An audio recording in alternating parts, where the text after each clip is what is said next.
Timothy was an ordinary boy. He played with stick horses and wagons, swam in the creek, and begged his mother for candy. But he wasn't quite right in the head.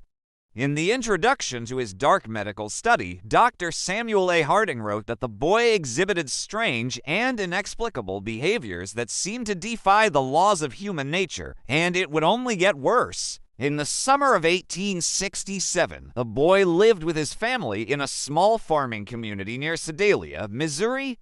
At the time, it was just a cluster of houses and barns without a name. Today, it's known as Twin Bridges. But back then, 8-year-old Timothy Caldwell was already feared by the locals. They whispered that the boy was possessed by the devil. Harding opens his journal with a story about a neighbor who was cutting wood when she heard a blood-curdling scream in the forest. When she found Timothy, he was sitting on a log calmly eating an apple. When asked what had happened, he replied, "Nothing," and yet the locals believed that Timothy was responsible for the recent deaths in the community. Within 6 months, 3 people and dozens of animals had died around him. Harding goes on to write that he received a letter from a Mr. James Caldwell asking him to come treat his son. The boy's condition had become so dire that his parents were considering sending him to an insane asylum. When Harding arrived at the Caldwell farm, he saw a desolate scene. Timothy's mother sat on the porch holding a dead cat in her arms.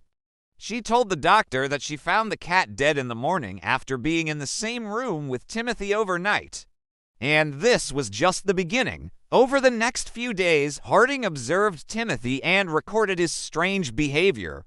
The doctor noted that the boy's eyes were vacant and that he had fits of laughter for no reason. Timothy also didn't seem to feel any pain when he was stabbed with a pin, and he had strange impulses, like grabbing a horse's tail and whipping it against its body.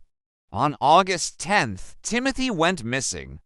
His mother searched for him for hours until she heard a commotion in the barn. She found him standing in the hayloft with a dead chicken in his hand. The next day, Timothy was found wandering on the banks of a nearby river. He was carrying a dead frog in his pocket. When Harding examined the frog, he noticed that it had been skinned.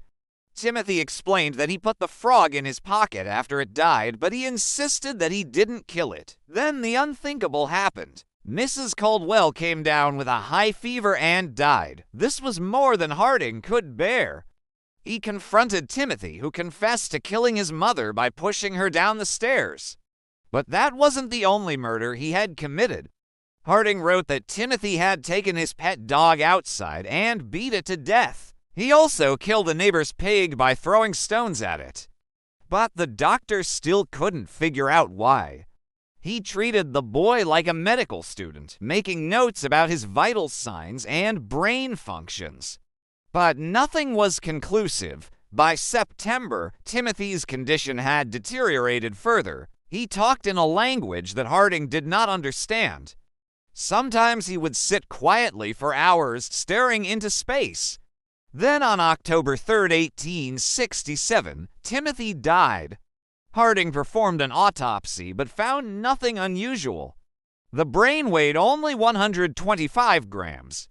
But if Timothy had any diseases, they had disappeared by the time he died. Dr. Harding buried his medical journals, never spoke of the case again, and moved to California. He might have hoped to escape the notoriety of the killings in Missouri, but tragic cases like Timothy's don't stay buried forever. In 1969, one of the journals was discovered in an antique shop in Colorado. The rest weren't found until 1974. After more than a century, Timothy's case was finally open for investigation. What do you think happened to Timothy? Let us know your thoughts, and thanks for watching.